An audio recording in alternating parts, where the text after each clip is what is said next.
This video is going to show you how to deploy web applications in a secure and flexible way. We're going to be running Green Unicorn or Gunicorn with an example application.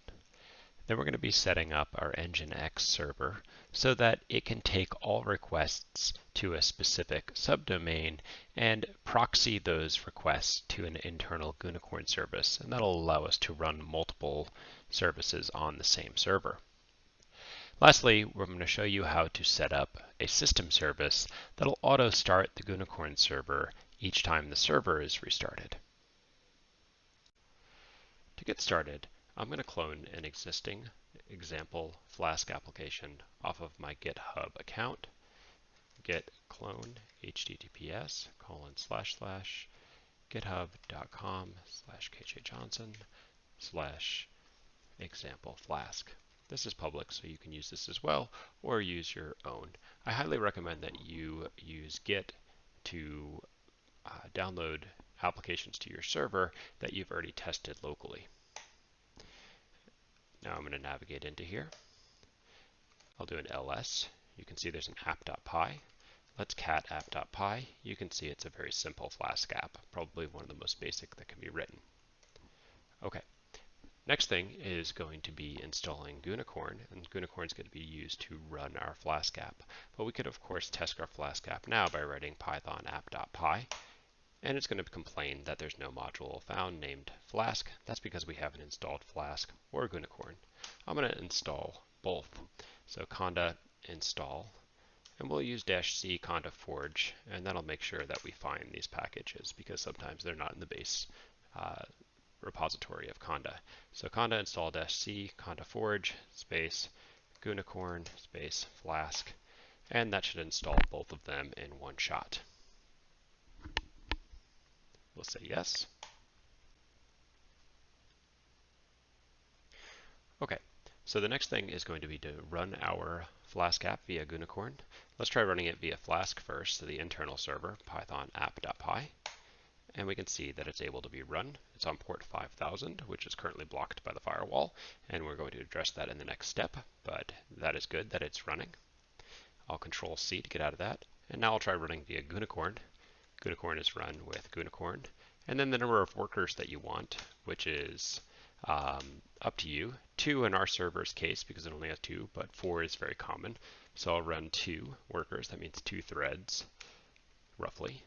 And we're going to bind that to :5000. That means that we're going to run on port 5000, and then app:"app", and that means app.py, and there's the variable in the module app.py called app. That's actually the Flask server. We hit enter here, and we can see that Flask starts without an issue, and we can see that it's listening at HTTP.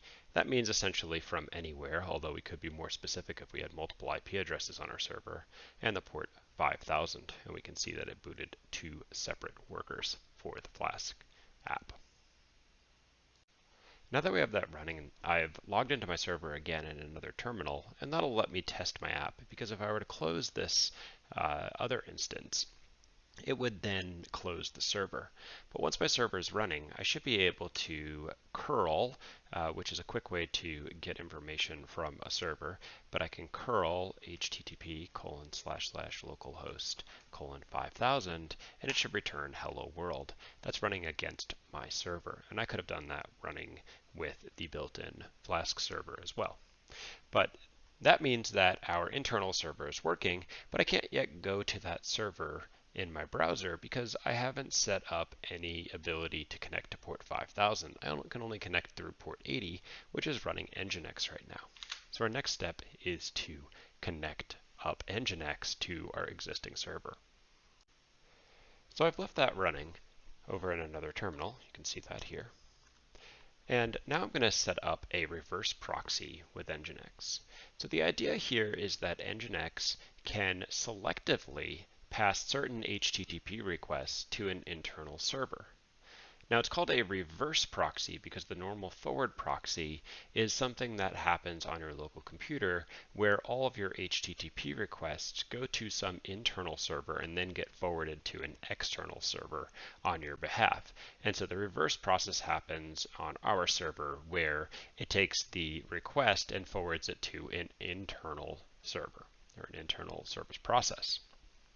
And this can be used to allow multiple applications to run off the same HTTP, or more usefully, an HTTPS port, because then one certificate can be used inside of Nginx to secure all the communication to the internal services.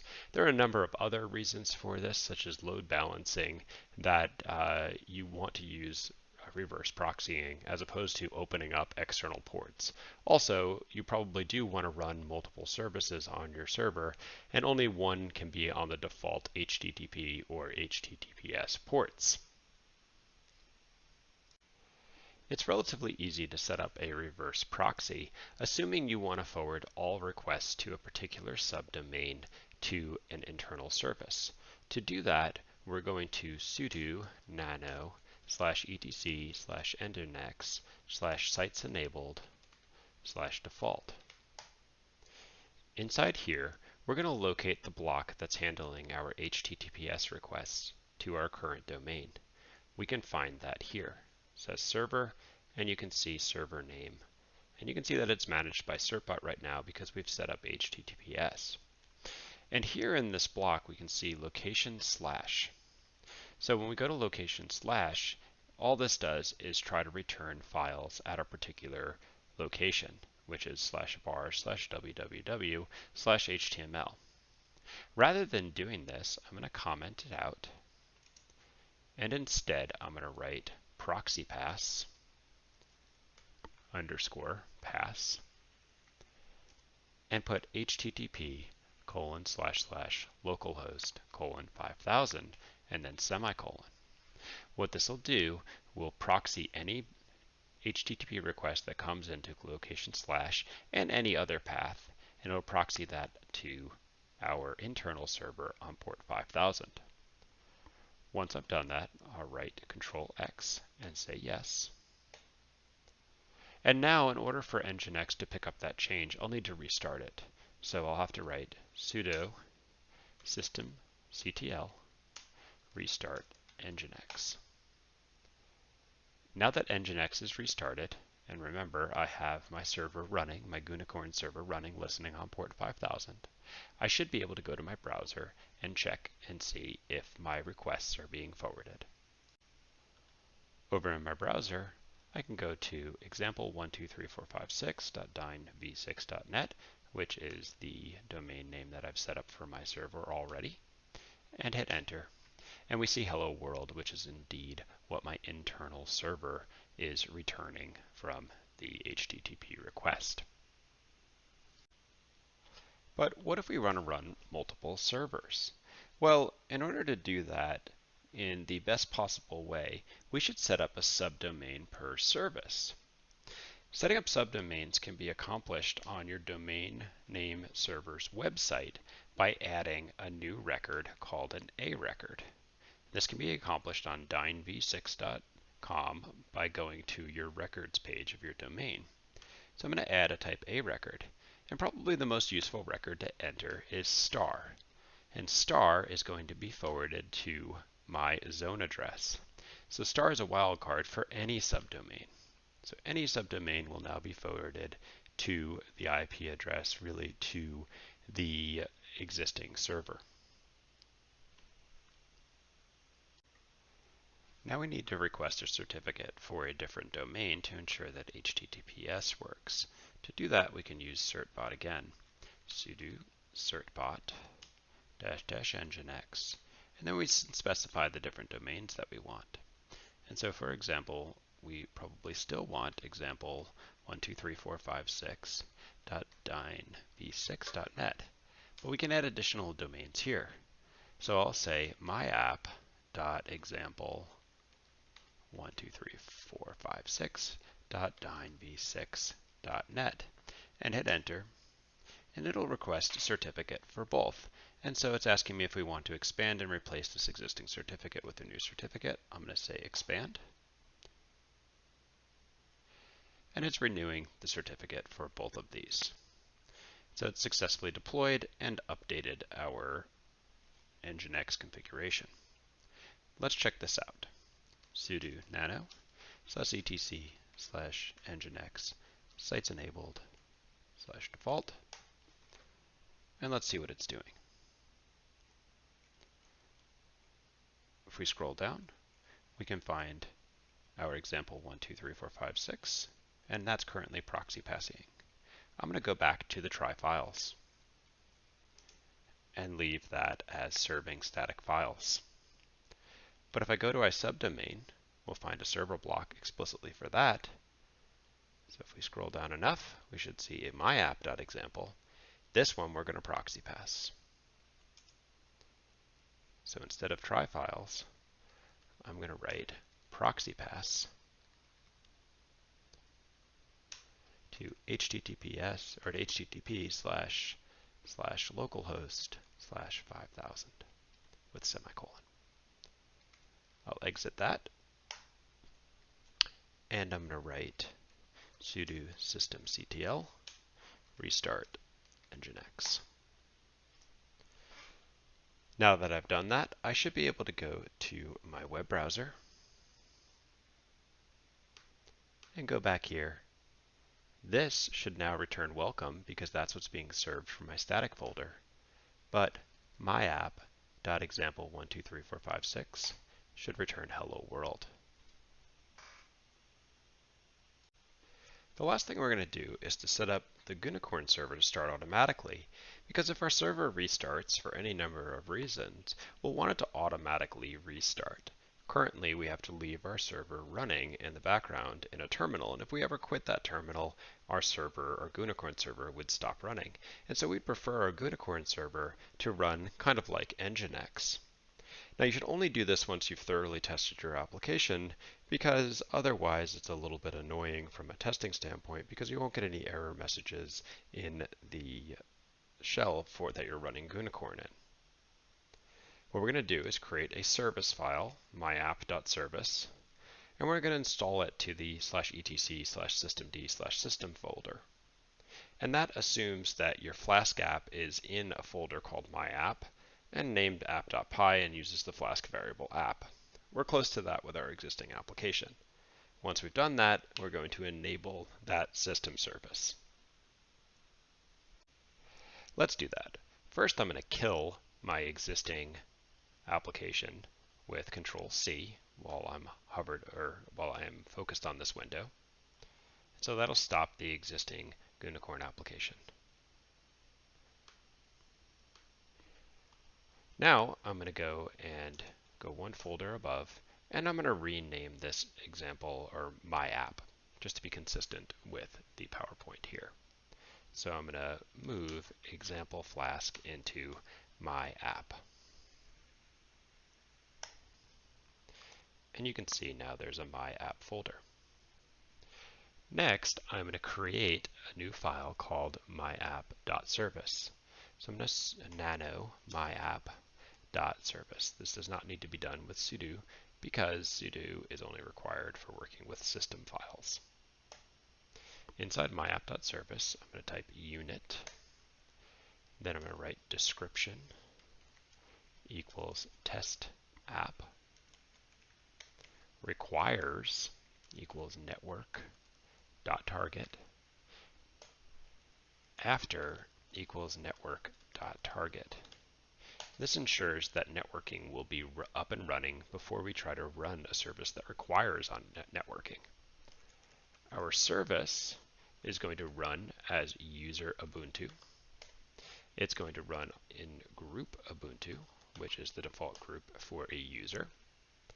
It's going to use a particular environment variable where path is set to /home/ubuntu/miniconda3/bin. And the reason this works is because we want to use our default conda environment, and that's set up with the environment variable.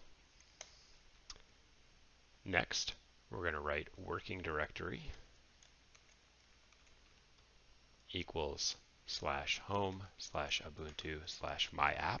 If we had left that as example_flask, we would have had to change this line here to example_flask. Then exec start equals /home/ubuntu/miniconda3/bin/gunicorn. That's where we installed Gunicorn.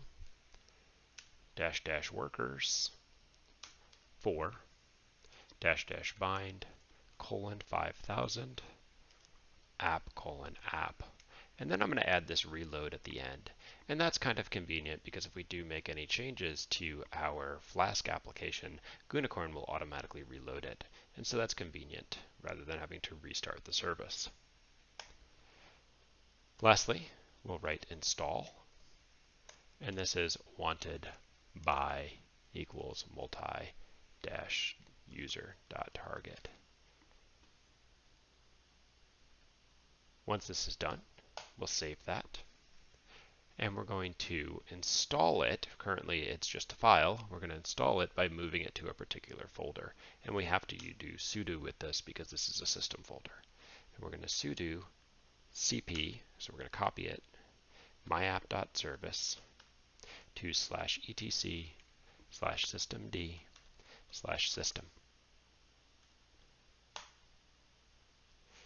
Now that it's moved over there, we can actually run it with sudo systemctl enable myapp. And when we do that, we can see that it found it because it created a symbolic link and has now installed it into service. And we can verify this by writing sudo systemctl status myapp. It's loaded in inactive. The reason it's loaded in inactive is because we haven't started it yet. We could either reboot our server now, or we can sudo systemctl start myapp. Now if we run it, the status, we can see that it is indeed running. We should also be able to test now that if we go over to our web browser and hit enter, we get hello world. And so our Gunicorn application is now running. But what's really nice is if I go to my server and I sudo reboot, I won't relog in it again. It's probably not running right now, and so it's going to spin for a second.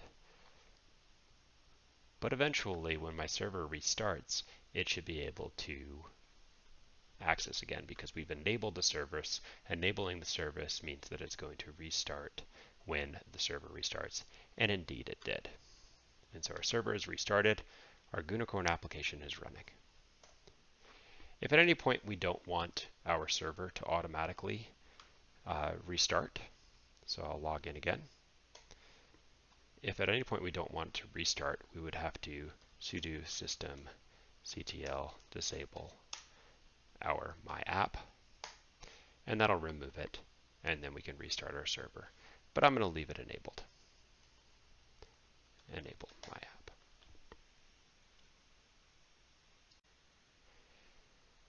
So now you should have the ability to deploy an arbitrary Flask application through a reverse proxy set up in Nginx.